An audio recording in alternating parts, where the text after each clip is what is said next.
बिस्मिल्लाहिर्रहमानिर्रहीम। सोच और फिक्र के नए जाविये, नए अंदाज। इस्लामी निज़ाम सेहत के साथ अल्लाह हेल्थ सिस्टम में आपका मेज़बान, आपका तबीब, आपका मुआलिज, herbalist, naturopathic doctor Jameel Mehrvi आपको खुशामदीद कहता है। दोस्तों, बज़्म महरवी में आज जो हम आपसे बात करने जा रहे हैं वो ये है कि फुजलात के जिस्म इंसानी में रुकने के नुकसानात। यानी बहुत सारे जिस्म में जहरीले मादे होते हैं जो बॉडी के अंदर खून में सर्कल करते हैं, लेकिन उनका टाइम से जिस्म से निकल जाना बहुत जरूरी होता है। लेकिन दोस्तों, अगर वो जिस्म में रुके रहें तो बेशुमार बीमारियों का और हमारे मुख्तलिफ अज़ा को खराब करने का बायस बनते हैं। तो आइए आज हम उनको देखते हैं कि उनके जिस्म में रुकने से क्या मसाइल पैदा होते हैं, और अगर हम उनको साथ साथ जिस्म से निकालते रहें तो फिर हमें कौन कौन सी बीमारियों से जो है वो बचाव मुमकिन है। दोस्तों, इस्तफराग रोकने से यानी जो जहरीले मादे होते हैं उनको रोकने से जिस्म में जो गैर तबई इलामात पैदा होती हैं। अल्लाह रब्बुल इज्जत ने इंसान की सेहत व तंदुरुस्ती को बरकरार रखने के लिए इंसानी जिस्म में बेशुमार निज़ाम बनाए हैं, जिनमें से मशहूर निज़ाम इन्हिज़ाम, निज़ाम दौरान खून, निज़ाम तनफ़्फ़ुस, निज़ाम इस्तख़्वा, निज़ाम उज़लात, निज़ाम ग़दूद, निज़ाम लिम्फाविया, निज़ाम तौलीद और निज़ाम इखराज शामिल हैं। इसी निज़ाम इखराज में गैर तबई सूरत पैदा होने से जो इलामात वाक़या हो सकती हैं उसके मुतालिक है। इस निज़ाम को इस्तफराग के नाम से भी याद किया जाता है, यानी जिस्म से फासिद जहरीले मादों को निकालना। और इस्तफराग के मायने हैं मवाद व फुजलात का जिस्म इंसानी से इखराज पाना। इंसानी जिंदगी की बका के लिए जो ग़ज़ा खाई जाती है, तंदुरुस्ती की हालत में उसका एक हिस्सा जज़ब होकर जुज़्वे बदन बन जाता है और बाकी बच जाने वाले मादों को फुजलात का नाम दिया जाता है। इंसानी बदन का वजूद और जिंदगी का दारोमदार ग़ज़ा पर है, और ऐसी कोई भी ग़ज़ा नहीं जो मुकम्मल तौर पर पूरी की पूरी जुज़्वे बदन हो जाए और उसका फुजला न बने, और फिर ये फुजला अगर बाकी रहे और उसका जिस्म इंसानी से इखराज ना हो तो बदन में फासिद मादे इकट्ठे होकर ताफुन का बायस बन जाया करते हैं। और अब हम आते हैं अपने असल मकसद की तरफ कि मादे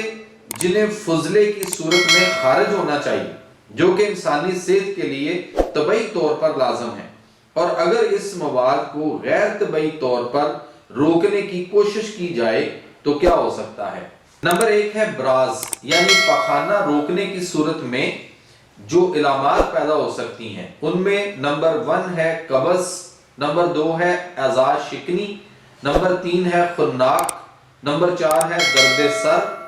नंबर 5 है सांस आने में तफय्यर, नंबर 6 है छाती में दर्द, नंबर 7 है पेट में दर्द बाऊ गोला, 8 पे है अफारा, नंबर 9 पे है आंखों की बाज इमराज और इलामात वगैरह। दोस्तों, यहाँ पे मैं आपको जिक्र करता चलूं कि बहुत सारे लोग जो है उनका पखाना रुक जाता है, कब्ज़ हो जाती है, और कुछ लोग जो है वो अपनी किसी मसरूफियत की वजह से भी पखाना को कुछ देर के लिए रोके रखते हैं। तो आइए देखते हैं उसके क्या नुकसानात होते हैं। इसी तरह दोस्तों, अब हम देखते हैं पेशाब रोकना। बहुत सारे लोग हैं कहीं ना कहीं मसरूफियत में होते हैं, सफर में होते हैं, घर में होते हैं, किसी मूवी में बैठे होते हैं, या कोई किसी भी काम में किसी शुगल में मसरूफ होते हैं, तो वो या सर्दी में वो सोचते हैं कि कंबल से उठना, बिस्तर से बाहर जाना और पेशाब करना, मुख्तलिफ वजूहात की वजह से वो खामखा में पेशाब रोकते हैं। तो पेशाब रोकने से यानी यूरिन को रोकने से क्या क्या मसाइल पैदा होते हैं, आइए जरा उनको व्यू करते हैं। पेशाब रोकने से उज़्वे तनासिल में दर्द हो सकता है, और गुर्दों में पत्थरियां बनती हैं, मसाने में पत्थरियां बनती हैं, और बालों की जड़ों में दर्द होता है, और इंसान के जो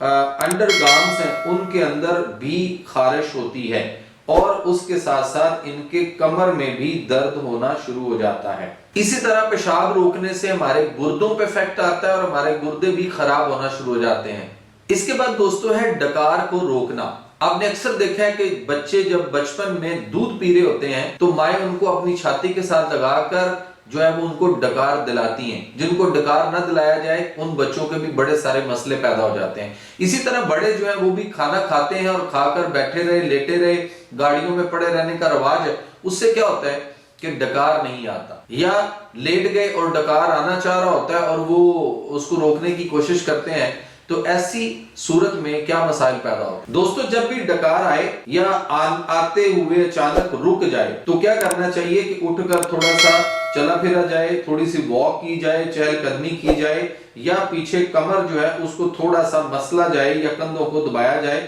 تاکہ ڈکار جو ہے وہ ہر صورت آ جائے. اگر ڈکار کو روکنے کی کوشش کرتے رہیں گے تو اس سے کیا ہوگا کہ آپ کے معدے کے مسائل پیدا ہوں گے, آپ کے دل کے پٹھوں پہ افیکٹ ہوگا, اور خاص طور پہ آپ کو کھانے سے نفرت ہوگی, بدن کانپنا شروع ہو جائے گا, پیٹ میں افارہ ہو جائے گا, کھانسی ہو سکتی ہے اور ہچکی لگ سکتی ہے. اسی طرح دوستو چھینک آ رہی ہوتی ہیں جس کو ہم کہتے ہیں سم ٹائم کہ جی کسی نے یاد کیا ہوگا. تو بات یہ ہے کہ چھینک یاد کرنے والی ہو یا کسی الرجی سے ہو یا کسی نزلہ زکام کی وجہ سے ہو, چھینکیں آنا ضروری ہیں, چھینکیں روکنی نہیں چاہیے. باہر نکل کر سورج کو دیکھیں آپ کو چھینک آئے گی. آپ ناک کے اندر کوئی ٹیشو پیپر کو ایسے کر کے تھوڑا سا لمبا سا بنا کے بتی سی اور اس کو ناک کے اندر کھجلی کریں تو اس سے بھی آپ کو جو ہے وہ اس خارش کی وجہ سے بھی آپ کو جو ہے وہ چھینک آئے گی. تو بہرحال چھینک روکنی نہیں چاہیے, چونکہ چھینک کو روکیں گے تو کیا مسائل پیدا ہوتے ہیں آئیے ذرا وہ دیکھتے ہیں. تو دوستو چھینک روکنے سے دل کی گھبراہٹ ہو سکتی ہے, حواس کی کمزوری ہوگی, گردن کا اکڑاؤ ہوگا یعنی گردن کا نہ مڑنا, اور منہ کا ٹیڑھا ہو جانا. حواس خمسہ کے اوپر اس کا افیکٹ ہوگا, وہ اس کے علاوہ ہے. اس کے بعد دوستو ہے پیاس کا روکنا, یعنی پیاس لگی ہوئی ہے اور ہم پانی نہیں اگر پیئیں گے تو پیاس کو روکیں گے یا پیاس کو لمبا کر دیں گے تو اس سے کیا مسائل جنم لیں گے. اس سے دوستو یہ ہوگا کہ آپ کا منہ خشک ہوگا, اعضاء کا ٹوٹنا, اور اس کے بعد بہرا پن, غفلت کا نمودار ہونا, شک کا پیدا ہونا اور چھاتی میں درد. اور اس کے علاوہ دوستو آپ کے جسم کے اندر جو ہے وہ پانی کی کمی, ڈی ہائیڈریشن بھی ہوگی, اور اس کی وجہ سے کئی سارے مسائل جو ہیں وہ آپ کے جسم میں پیدا ہو سکتے ہیں. تو اس لیے جب بھی پیاس لگے اور طلب ہو تو پانی جو ہے اس کو پی لینا چاہیے, لیکن پانی کو گرم کر کے نیم گرم چسکیاں لے کر پئیں تو یہ سب سے اچھی بات. اسی طرح دوستو کہا جاتا ہے کہ بھوک جو ہے جب بھی لگے آپ اس وقت کھانا ضرور کھائیں لیکن بھوک رکھ کر کھائیں. قرآن مجید میں اللہ تعالیٰ نے فرمایا کہ کلوا واشربوا ولا تسرفوا, کھاؤ پیو اور اسراف, حد سے تجاوز نہ کرو. اللہ اللہ تللے کرنے والوں کو یعنی زیادہ کھانے والوں کو یا بار بار کھانے والوں کو اللہ پسند نہیں فرماتے. تو اس لیے کھانا تو کھانا چاہیے لیکن جب خوب بھوک چمک جائے. نبی کریم صلی اللہ علیہ وسلم کا فرمان ہے کہ مومن اس وقت کھانے پر بیٹھتا ہے جب اس سے انتہا کی بھوک لگتی ہے, اور اس وقت کھانے سے ہاتھ کھینچ لیتا ہے جب بھوک ابھی باقی ہوتی ہے. تو آئیے دیکھتے ہیں کہ جب ہم بھوک جو ہے اس کو خام خام میں روکے رکھیں گے تو اس وقت کیا مسائل پیدا ہوں گے. تمام اعضائے جسم جو ہوتے ہیں یہ ٹوٹنے لگ جاتے ہیں,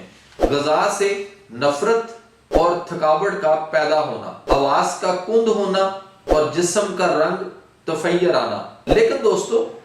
اللہ کے نبی صلی اللہ علیہ وسلم نے یہ بھی فرمایا کہ روزہ رکھو صحت یاب ہو جاؤ گے.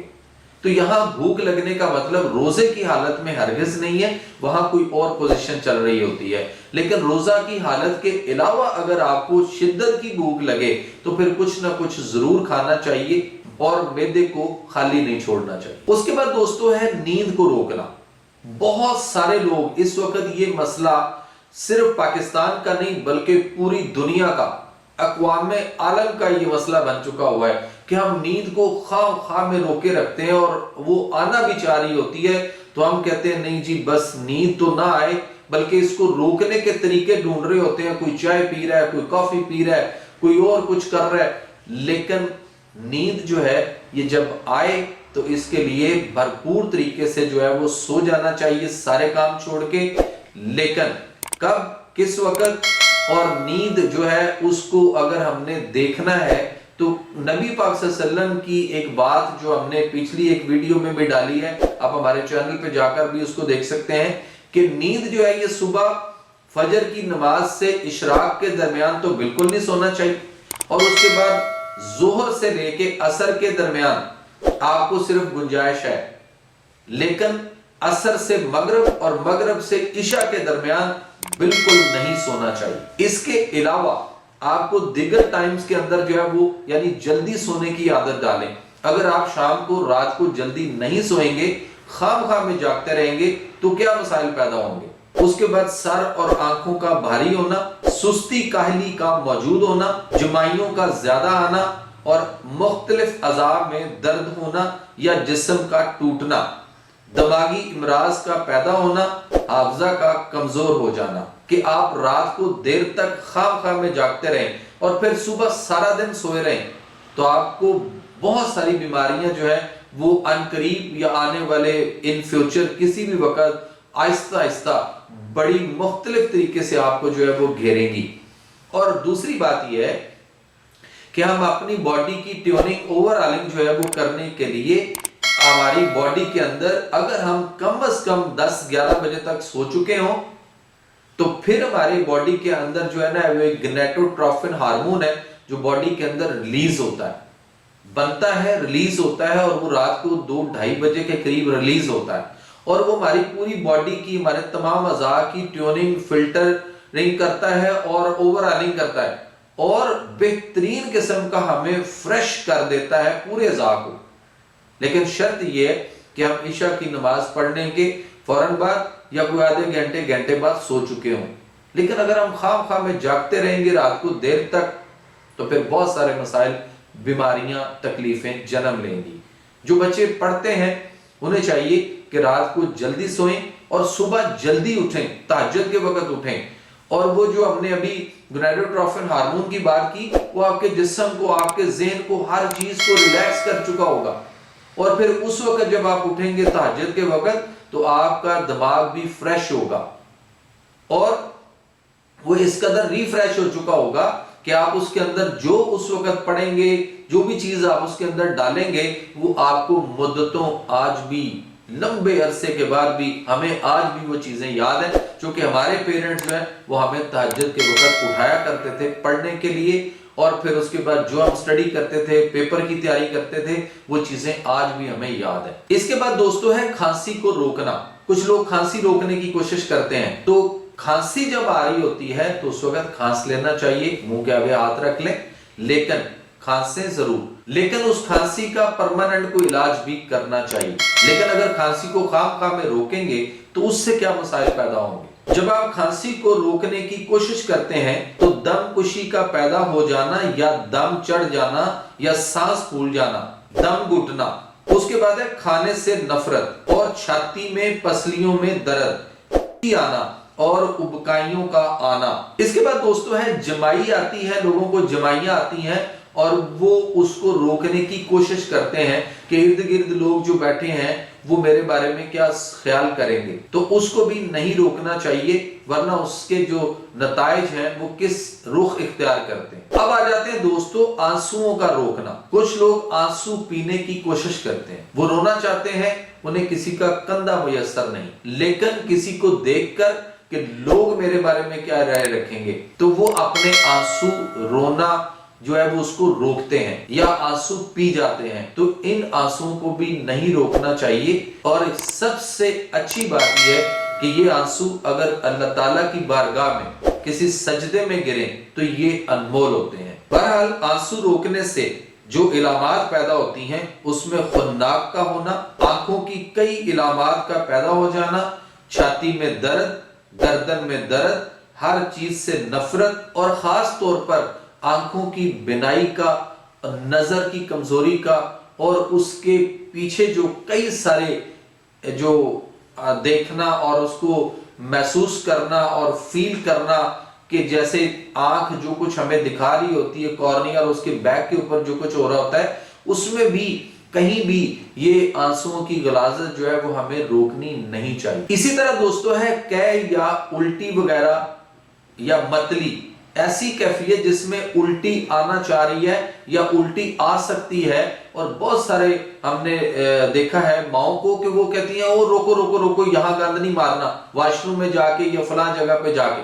तो रोकनी नहीं चाहिए, आ जाए तो आने दें। अगर ये खुदा ना खास्ता जरा सी रिवर्स हुई आपकी और वो सांस की नाली में चली गई तो मौत वाकई भी हो सकती है। और उसके अलावा कई सारे ऐसे फेफड़ों के इशू हो जाते हैं, मरीज जो है वो टू मच सीरियस हो सकता है, आईसीयू या सीसीयू में भी तक जो है वो वार्डों में पहुंच सकता है। इसके अलावा क्या हो सकता है और भी, आइए जरा उसका भी जायजा लेते हैं। कै या उल्टी रोकने से आपके पित्ते में या जिगर में जो सुफरा बाइल होता है वो बाइली रूबन जो है उसका बढ़ जाना, और अगर वो बढ़ जाए तो आपको यरकान या हेपेटाइटिस भी हो सकता है। आज के दौर में इसका नाम एलर्जी है। हाई ब्लड प्रेशर, उसके बाद है जजाम यानी कोड़ का पैदा होना, आंखों में किस्म किस्म के अवारजात पैदा होना, खारिश का होना, बुखार हो जाना, छाती में दर्द, चेहरे पर कीलों का महासों का ज्यादा निकलना, चेहरे पर छाइयां और झुर्रियां पड़ना। अब देखा आपने दोस्तों कि हम जब उल्टी वगैरह को रोकने की कोशिश करते हैं तो फिर हमारे जिस्म में क्या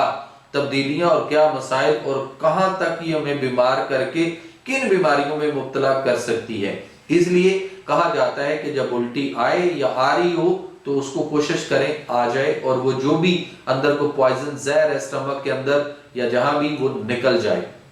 ना आ रहा हो तो उल्टी लाने के भी बहुत सारे तरीके हैं, जैसे आप गले में आगे करके उंगली मारते हैं तो आपको तब भी उल्टी आ सकती है। और अगर फिर भी ना आ रही हो तो आप पानी को गर्म करके उसके अंदर ज्यादा तेज नमक थोड़ा सा डाल के, तो आप वो नमकीन पानी जो है वो अगर आप नीम गर्म पिएंगे तो उससे भी आपको जो है वो उल्टी आ सकती है। इसी तरह दोस्तों आखिर में ये है कि बहुत सारे लोग जो है वो जैसे लड़के हैं लड़कियां हैं अच्छे रिश्तों के चक्कर में जो है वो मतलब ऐसे रिश्ते गंवा बैठते हैं जहां पे उनकी शादी टाइम से हो जानी चाहिए थी, और जब वो शादी टाइम से नहीं करेंगे या ओवर एज होने की तरफ जाएंगे तो उनके जो जिस्म के अंदर अल्लाह ताला ने मादा तौलीद रखा है जिससे अगली नस्ल परवान चढ़नी है, अगर वो टाइम से नहीं शादी होगी और वो चीजें मादा तौलीद जो है वो उनका अगर रुकेगा तो उससे भी कई सारे प्रॉब्लम जो है वो पैदा होते हैं। अगर वो मर्दों में हो तो उनमें सुजाक, जरियान, सोराते इनजाल और उनके टांगों के दरमियान खारिश, अज़ाए जिस्मानी में दर्द और उनके उज़्वे तनासल में सोजिश और दर्द का होना, फिक्र में मुब्तला होना और ग़िज़ा से नफरत ख़वातीन के अंदर हो तो उनके अंदर या लड़कियों के अंदर ये मसला हो तो उनकी पोजीशन जो है उसमें भी उनके सिस्ट का होना, पॉलिसिस्टिक ओवरीज का होना,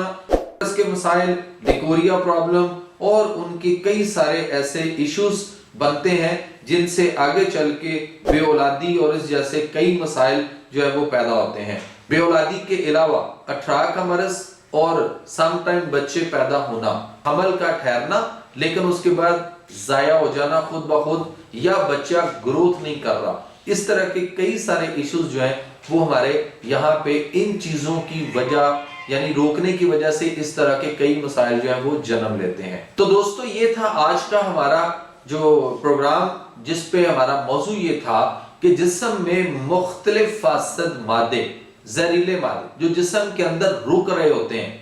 और उनका जिस्म से बाहर निकल जाना, उनका इखराज पा जाना जो है वो हमारी सेहत तंदुरुस्ती की अलामत होता है। लेकिन अगर वो रुक जाएं जिस्म के अंदर तो बहुत सारी बीमारियों और तकलीफों का बाइस बनते हैं और फिर वो बीमारियां